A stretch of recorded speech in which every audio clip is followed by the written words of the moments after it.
early in Naomi's mentorship of me in the kitchen, she would sometimes ask me to do multiple different steps all in one go. And I'd be like, I can't remember everything you're asking me to do. I notice I feel frustrated that you're asking me to do too many things at once. Can you ask me one thing at a time while I'm learning? Yeah. And that was a calibration that we made in our relationship. And so by being able to notice his frustration rather than fuming it at me, we were able to collaborate together to find a way of working together in the kitchen that wasn't frustrating. Mm-hmm.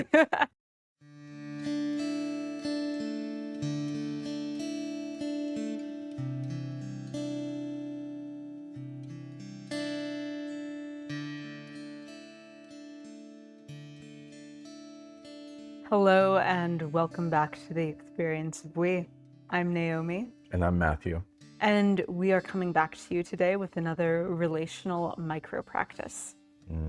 What are relational micro practices, Naomi? Well, Matthew, relational micro practices are words, phrases, gestures, and the like that can be easily inserted into the flow of a relationship and help us connect more deeply or settle misunderstandings. And they are generally relatively simple, but can have kind of profound effects if they're practiced together over time. Yes, very profound effects. Speaking of which, I have a prop. I have a prop for this episode. This is Mjolnir. This is the hammer. This is the hammer of Thor. Um, Now, a lot of people are confused about what Mjolnir is, because Mjolnir is not a weapon. Mjolnir is a MacGuffin. Mjolnir is a MacGuffin. So a MacGuffin is an item in media that exists solely to sort of serve to progress the plot. And so in that way, a MacGuffin is a tool, an all-purpose tool that can do anything that it needs to do. And that is what Mjolnir is. Mjolnir is a tool that does whatever it needs to do. And so in relationships, there is a similar tool that can do many things, and it's called the I notice statement.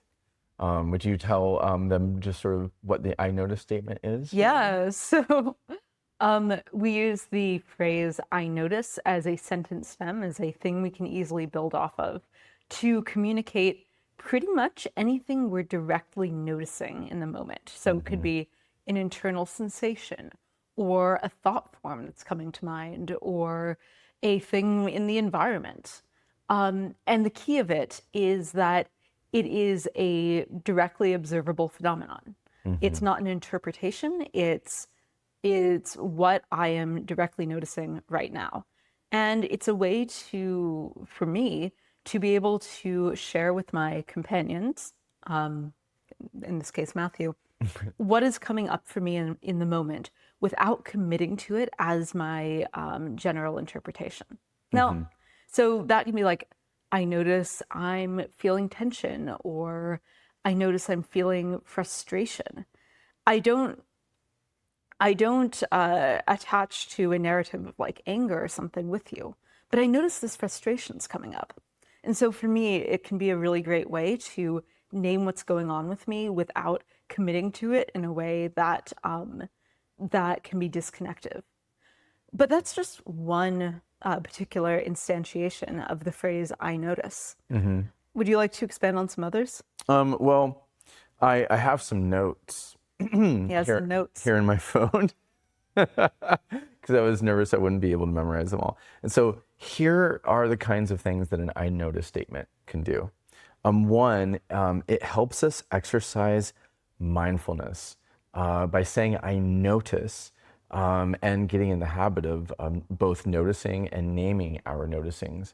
We can increase our mindfulness. And so when I met Naomi, I oftentimes did not notice when I was thirsty. And I could go all day without drinking anything because I had not learned to notice my thirst. And so we could, Naomi could just ask me to start noticing and naming when I notice my thirst. Like, hmm, oh, I notice I'm thirsty. And so, and if we do that together, then that becomes a kind of shared mindfulness practice. So it accomplishes mindfulness. Oh, interoception. So interoception is the sense of what our body is experiencing in the moment, our sort of internal sensations. And so the easiest example I have is noticing the symptoms of my anxiety. So kind of like a clenched chest, or like a clenched stomach, maybe like a feeling of nausea, maybe the feeling of a racing heartbeat or something like that, are easy examples of interoception. And so I can say to Naomi, oh, I notice shortness of breath. I notice a clenched chest. I think I might be experiencing anxiety.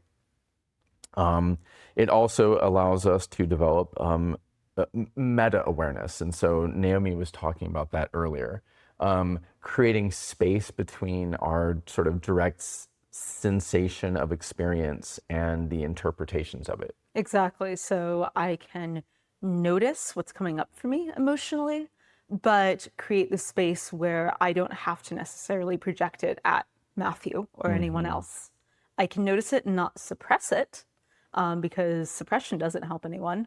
Mm-hmm. That's a whole nother video at another time.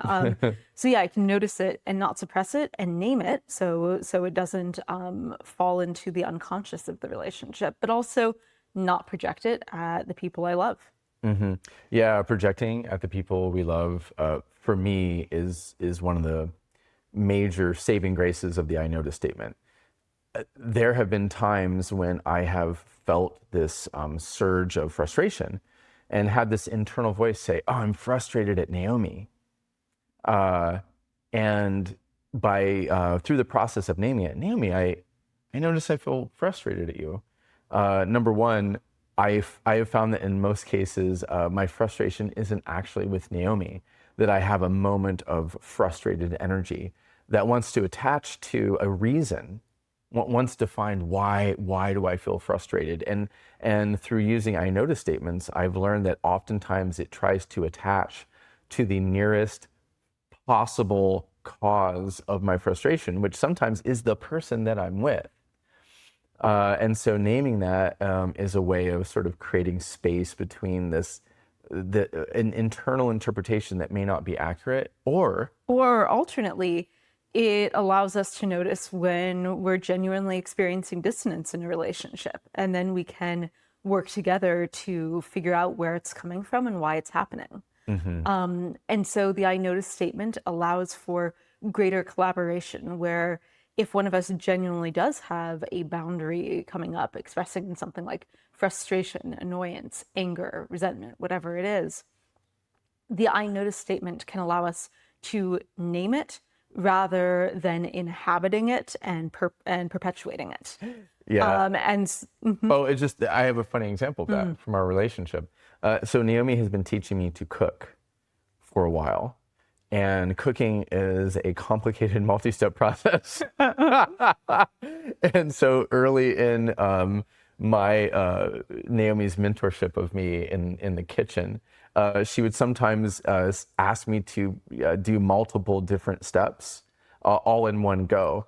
And I would be like, I can't remember everything you're asking me to do. I notice I feel frustrated that you're asking me to do too many things at once. Can you ask me one thing at a time while I'm learning? yeah, And that was a calibration that we made in our relationship.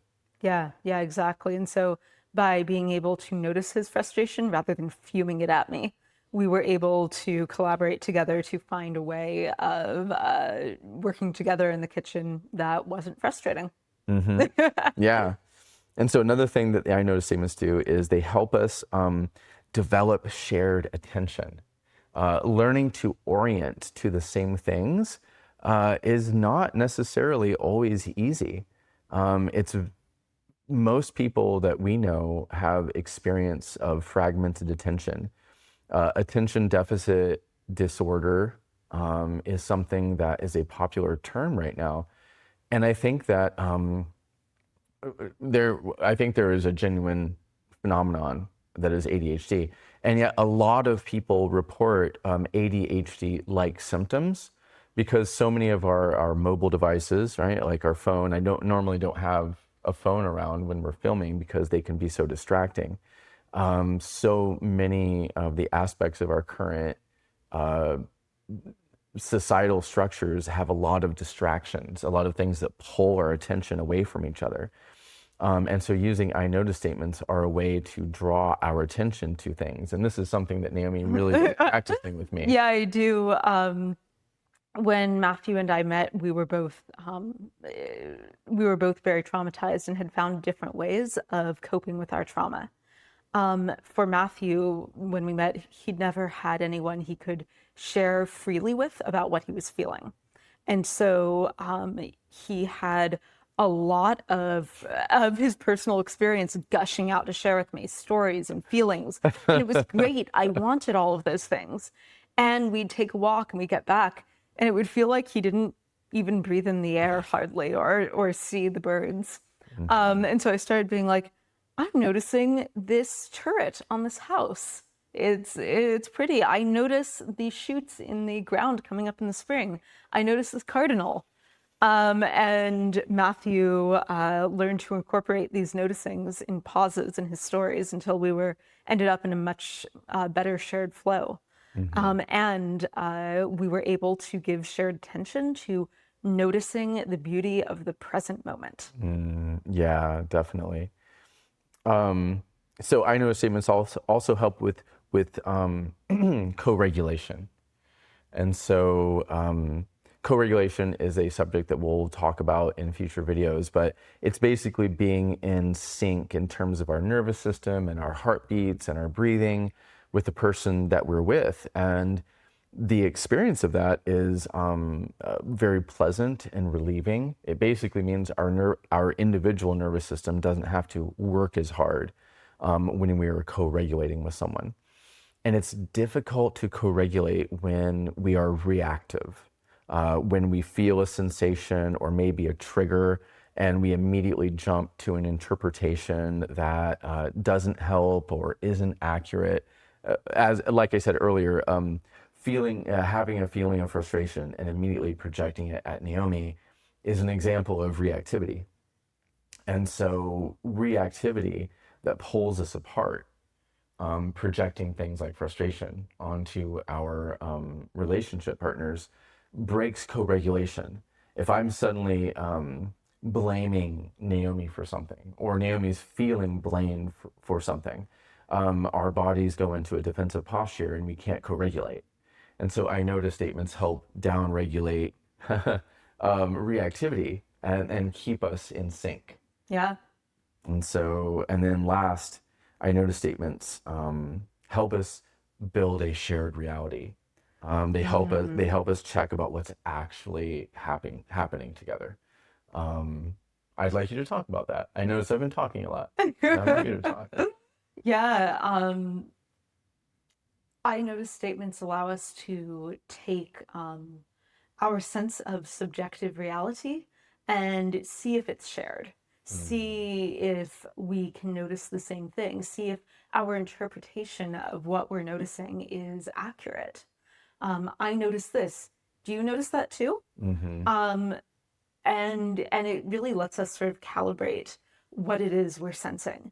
And over time, if we practice this together continually in a relationship, it can actually train us to notice similar things. And then our shared sense of reality is even more than intellectually coming to the same story, but actually learning to notice the same cues from the environment and from our bodies. This is something that Matthew and I have practiced a lot over the course of our time together. When we first met, Matthew had a set of subtle social signals that he noticed and knew. And I had a set of subtle social signals that I noticed and knew. And they weren't overlapping. And so we'd come back from a social experience, talk about it, and have noticed very different things. And over time, talking about these things, allowing ourselves to name what we noticed, we started to take in each other's perceptual array. And so, and it's not just happened with me, it has not just happened with me and Matthew. There are other people in our life who, over time of explicitly noticing what it is we notice together, we start to take on their perception and be able to anticipate what they'd see in something. And so it ends up being this pretty powerful tool for coordination and shared direct experience if used in a relationship over time. Yeah. Yeah. So, for instance, is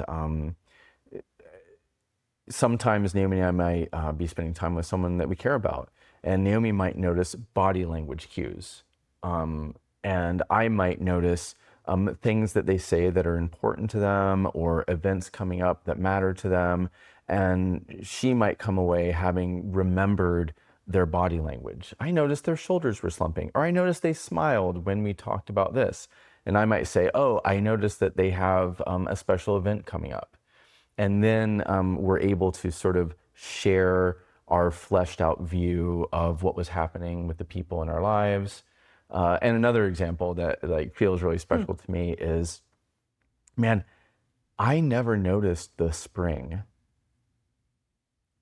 I for me, it was like it went from winter to summer, or for most of my life.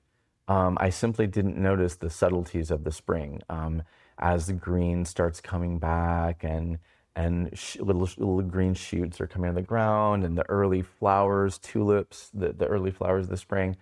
I just didn't notice these things. And Naomi would start to say, "Oh, I noticed a little green shoot," or "Oh, I noticed the grass has become greener in the park," or "Oh, I noticed the tulips are starting to come up." And it was like, oh my gosh, there's this living world happening all around me that I hadn't been noticing. And now the spring seems like this glorious period of the earth reawakening to itself. And I would not have had that experience if Naomi had not used I notice statement to bring my awareness to this shared reality, that we share an environment, and we share life, and we share relationships.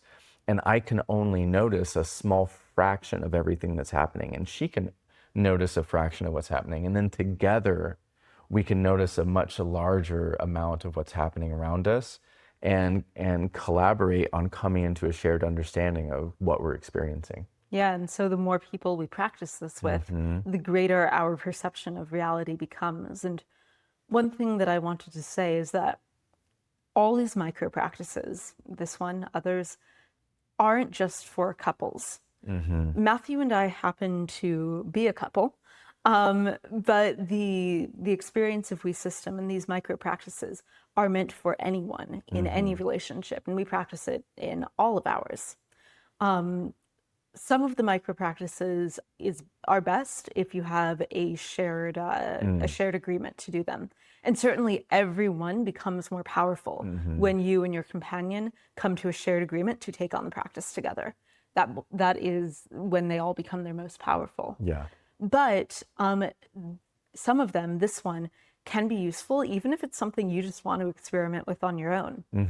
It's something that can be easily slipped into conversation, and yeah, I invite you to experiment with it if it calls to you. Yeah, I mean, I still use I notice statements internally when I'm by myself. Yeah. Just as a mindfulness practice. And so, yeah, that is that the I notice statements, our all-purpose tool for building a shared reality together. Yeah. Yeah. So I feel complete on this one. How about you? I do too. Let's grab Mjolnir and fly off. All right. Okay. Wait, hang on. Right. Yep. All right, we're flying off together. I don't think that worked. No, we'll have to practice that. Okay. Bye. Right. Bye. Till next time. Bye for now.